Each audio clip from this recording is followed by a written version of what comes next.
Sur ce plateau, dans la même ambiance, M. Aristide Bokokpe, il est le secrétaire général de l'association des dignitaires du culte Egungun du littoral. Merci d'être là.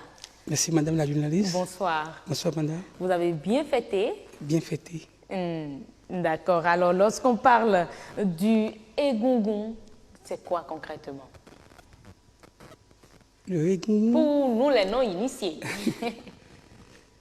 Et le culte Egungun représente le symbole de l'esprit de nos morts.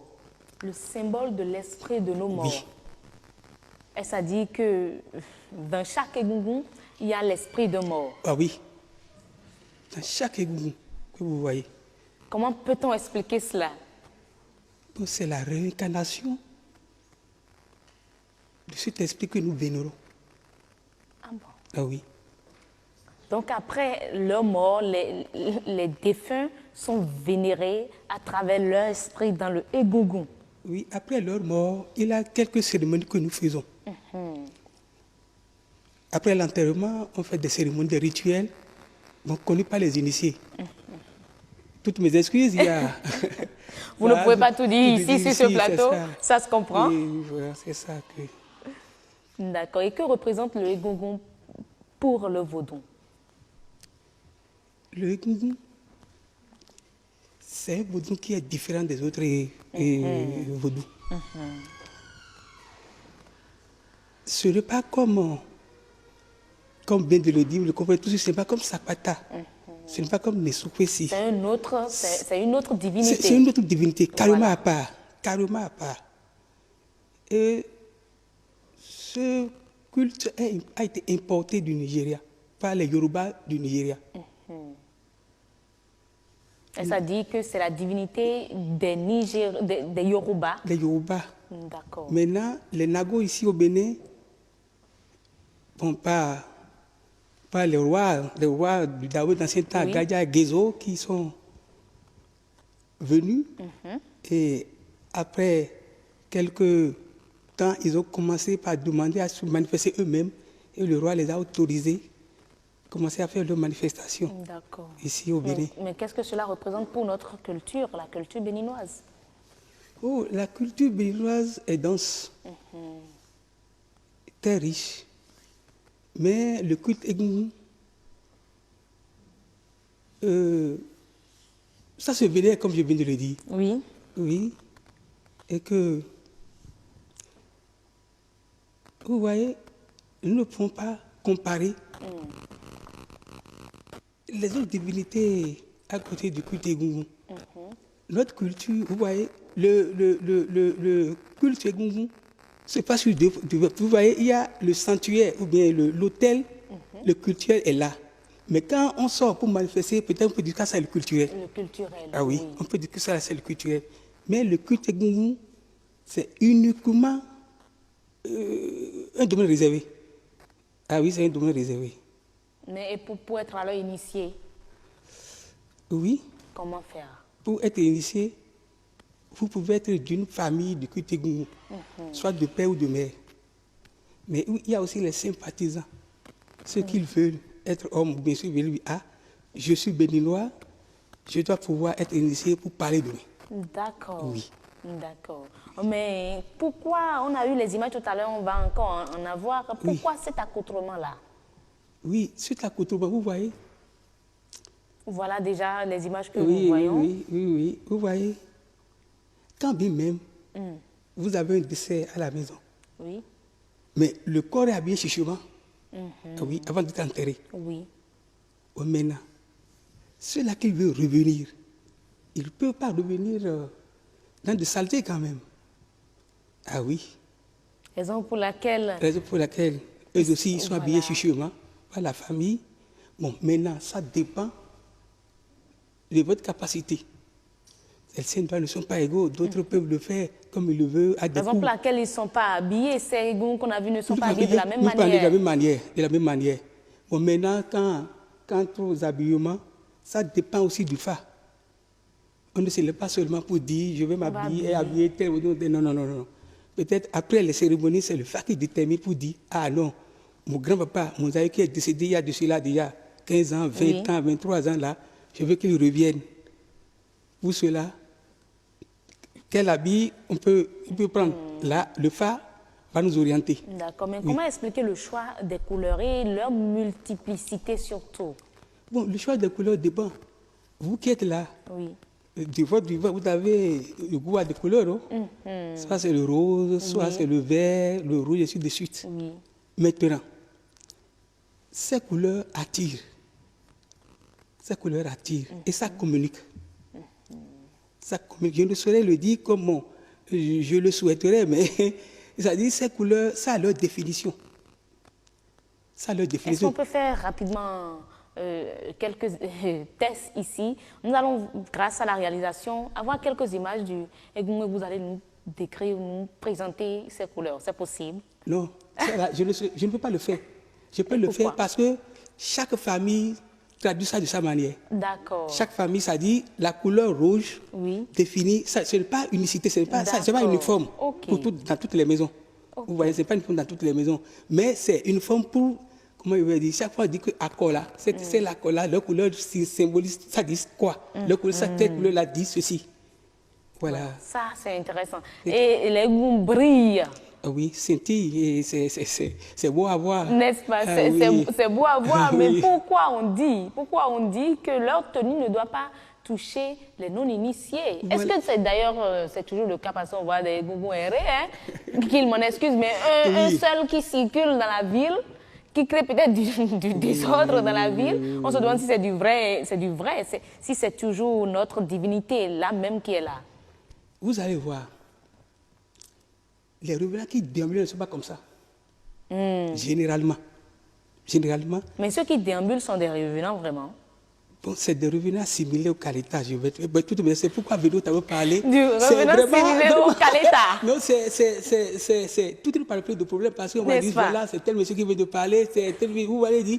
Donc c'est difficile de se pencher au plateau pour parler. Pour parler, on comprend. Vous voyez, bon, maintenant vous n'allez plus voir ça puisque c'est déjà régulé. C'est-à-dire, nous on a dit attention parce que ça ne nous honore pas. Voilà. Parce que chaque fois, on va dire, voilà, le 10 janvier passé, vous avez vu, il n'y a plus de revenants errants. Non, vous n'allez pas plus voir ces revenants errants-là. Parce qu'on a constaté que là, déjà, ils sont nombreux, plusieurs à sortir. Donc, c'est comme ça, ils sortent en groupe. En groupe, mais un à un. Okay. Un à un, en groupe, un à un. Et généralement, les revenants ne sortent pas comme on veut. Non, on a laissé, on va revenir sur ça, on a laissé une question. Pourquoi leur tenue ne touche pas les non-initiés? Voilà. Oui. Je viens de donner un exemple tantôt, tout à l'heure là. Oui. J'ai dit, même si vous avez un parent qui est décédé, quand on le ramène de la morgue, exposé, mais on dit, ne le touchez pas. Ça dit, chez vous, le cadavre qui est là. Même on était dit, mes enfants, de ne pas passer par là, de ne même pas franchir le portail, ou bien la porte, là où le mort a été, le cadavre est installé. Est exposé, oui. Exposé. Oui. Bon, maintenant, ici, il a des revenants. Bon, aujourd'hui, il y a eu un peu de tolérance. De tolérance parce que avant là, nous avions perdu leurs fils les plus intimes à eux, leurs parents touchés, ainsi de suite.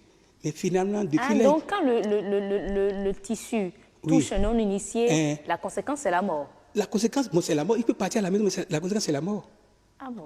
C'est pourquoi ces revenants ne sortent pas. Ça peut ne pas être science tenante systématiquement. Ça peut ne pas être systématiquement là.